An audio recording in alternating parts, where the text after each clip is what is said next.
Today we are going to be installing the IRO Off-Road Sway Bar Disconnect Upgrade Kit available for XJs, ZJs, TJs, WJs, and JKs. The kit is designed to work with the current IRO Sway Bar links and only requires a few tools to complete the job.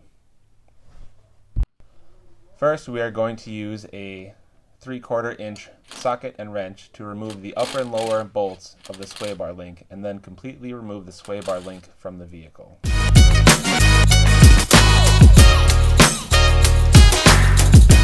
Once you have the sway bar link removed from the vehicle, we'll go ahead and head over to the workbench and we're going to press out both bushing sleeves.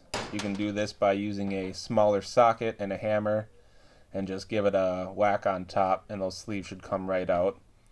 We will also be removing the bushings themselves as the kit comes with new ones to install.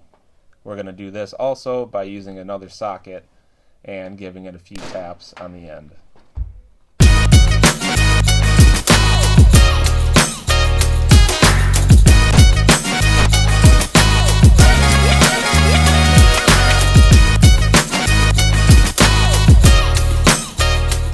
Once you get both bushings out, go ahead and take a rag and clean out both ends to get most of the dirt and grime out of there before we install the new bushings.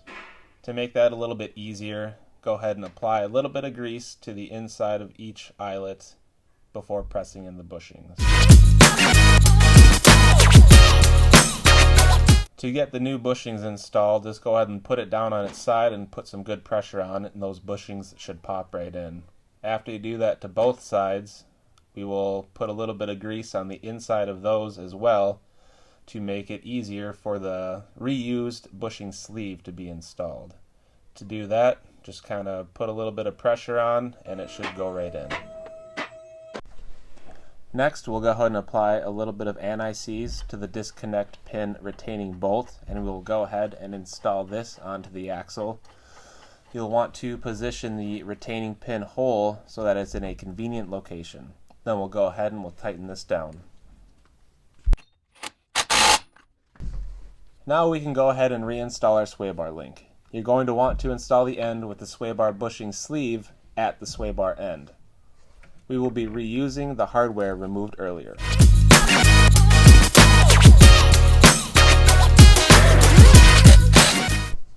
Go ahead and apply a small amount of grease into the sway bar end link bushing and onto the sway bar disconnect pin. Then you can go ahead and install the sway bar link onto the disconnect pin. Since everything is new, it might take a little bit of force to get it to install and seat properly. Then you can go ahead and install the retaining pin. Then to do the other side, it may be just as easy. In our case, we did have to break out the angle grinder to cut the old lower bolt off.